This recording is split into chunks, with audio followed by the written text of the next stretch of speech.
everyone? Vital here, and in this video what I want to talk to you about is the subject of your website receiving traffic specifically from direct sources like what you see over here, and just explaining to you what that means so you don't get confused and whether or not this is something that's worth putting more time and attention into that's necessary.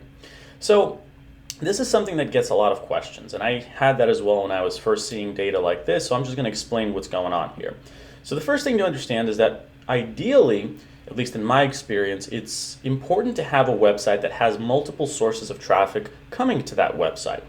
So in my particular experience, or in my case rather, I have a website, in the last 30 days it's gotten over 100,000 visitors, as you can see over here.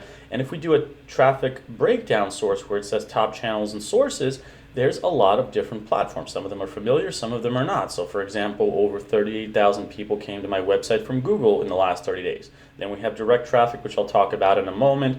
Then we have Facebook, Pinterest, Bing, and other things. And as we keep going down the list, there's also other branches of these main search engines. So for example, over 1,000 people found me on the Pinterest app.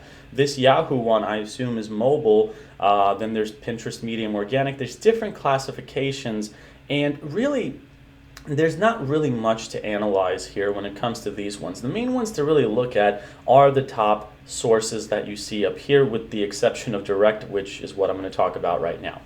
So direct traffic, in essence, is basically traffic that tools like UserMaven, which is what I'm using here to track traffic, or Google Analytics and other tracking tools, can't identify where it came from. That's basically it. And it's not a bad thing, it's not really a good thing, it just happens. Sometimes people can actually type your website into their actual browser up here instead of in some kind of search engine.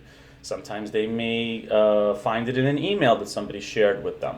There's just sometimes situations where a link to your website is not trackable, where people click on it, it can't be tracked, they land on your site, so it's recorded as a direct source of traffic. Here's a good metaphor to explain that. Let's say you have a house in the woods, and then there's different trails that come to your house. One trail can come from Google, another one can come from Facebook, another one can come from Pinterest. But direct traffic is a trail that's not on the map. There's no official, hey, which trail did you take to get here? I don't know, I just took some trail that came up and then we don't know what trail that is. That's what direct traffic essentially is. And it's not really a big deal, even though there's a large number of people that came to my website from direct traffic, because the fact is, as long as there's people coming to the website, I don't really care how they got there. To some extent I do, but in the case of direct traffic, it's not really worth diving into more than necessary. The most important thing to really focus on is to continue, at least in my case, focusing on whatever identifiable sources of traffic are bringing visitors to the website. So I can focus more on getting Google traffic. In my case, I like to focus a lot on Pinterest nowadays, Facebook. I'm going to start focusing on YouTube, so this is something that'll pop up here more and more. That's what you should focus on.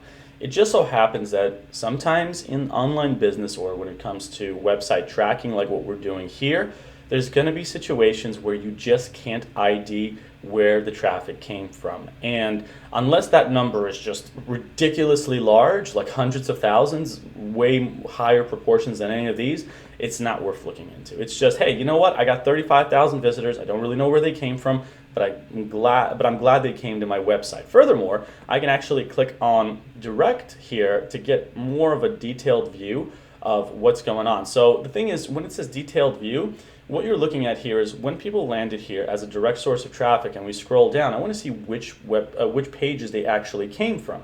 So you can actually see the scroll depth over here is pretty low when it comes to that. That's not really that big of a deal, but I'm just curious as to which pages they landed on. And I know for a fact that a lot of these pages, maybe with the exception of a few, I'm not really promoting all that much. So they may have found me from an email that I sent, because I do also email marketing for my website. They may have found me from a friend that shared my website via phone or something, I don't know. But this data is really not that worth looking into, just really going back to what I've been saying again and again. Direct sources of traffic are just unidentifiable sources of traffic where they came from. That's it. That's all it is, and it's not worth looking into it more than necessary.